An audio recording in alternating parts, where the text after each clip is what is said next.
We used to travel around doing film and photography in a rooftop tent, and if you're carrying around cameras and computers and hard drives and trying to keep everything charged, it can be a lot of work. One of the things we didn't have to compromise with the EarthRoamer was power, which is one of the main reasons we went with it. We used to live on the East Coast in Philadelphia, so we drove it back there a few times.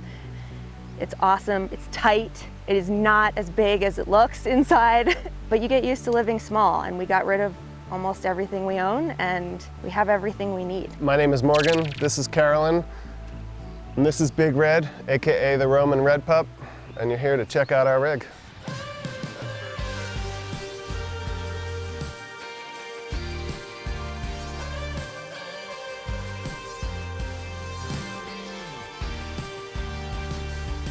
So it's a 2013 EarthRoamer XVLT S, which means that it has the crew cab. EarthRoamer in Dacono, Colorado, just outside of Denver. They take the original chassis, cut it and extend it, and juice pretty much everything up. The options are pretty endless. It has the extreme cold weather package, and we have a film company called Red Pup Films. So this is kind of the progression of traveling and filming. Doing film photography on the road has been amazing, giving us opportunities to go out in the middle of nowhere. When we bought this truck, it had 9,000 miles on it, and we have tripled the mileage in 2 years. So we average between 9 and 10 miles per gallon. We have a primary and secondary diesel tank. They hold a collective of 90 gallons, and so then you fill them both, and then the primary tank stays full, and then there's a pump that pumps from the secondary tank. It's gonna get messy back here. These are an option from EarthRoamer. They've changed the design a little bit since ours. They're extremely heavy, which has caused some issues. We like to ride dirt bikes and motorcycles, and because it's so long, to put a rack on the back has been a little bit of an issue. So these may go away at some point. It's great, but it's kind of like the junk drawer at your house. It just gets full of stuff you don't need. Mountain bike rack, which has been great. We usually have bikes up there. This is a full kitchen we did upgrade the grill. It's kind of dirty back here too. This slides out, which is pretty cool. So we grill on here. This is a prep sink, which would be great if we were, big fishermen, which we're not. So it's usually the dog wash sink when he gets muddy or rolls in something dead.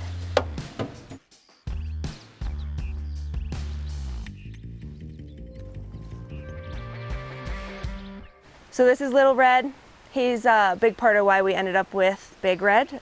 He's gonna be 13 this year, and everybody knows national parks are no longer very dog friendly, and you wanna explore, and maybe you're going somewhere you can't have a dog.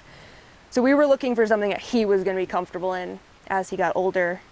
He hasn't slowed down yet, strangely enough, but it'll happen someday. He has a larger than king size bed that he sleeps in, and the rest of the world to explore, so he's pretty happy. So the control center is very daunting. You need to know all of the systems really to keep this truck running. We've got a power inverter, electric water heater. We have a diesel interior heat, which has been great because it draws from the actual truck gas tanks.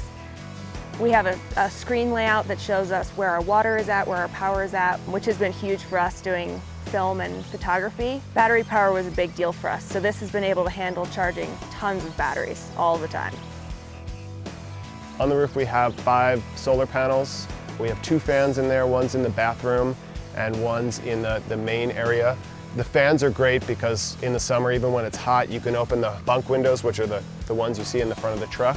You can pop those open, then pop the bathroom fan or the fan in the center of the truck. It will pull cool air right across you while you're sleeping, which is nice. That way you don't really need the air conditioning.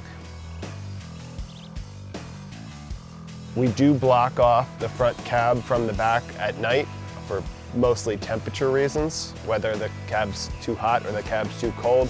That way we're using the insulation in the back of the cab to kind of keep our environment.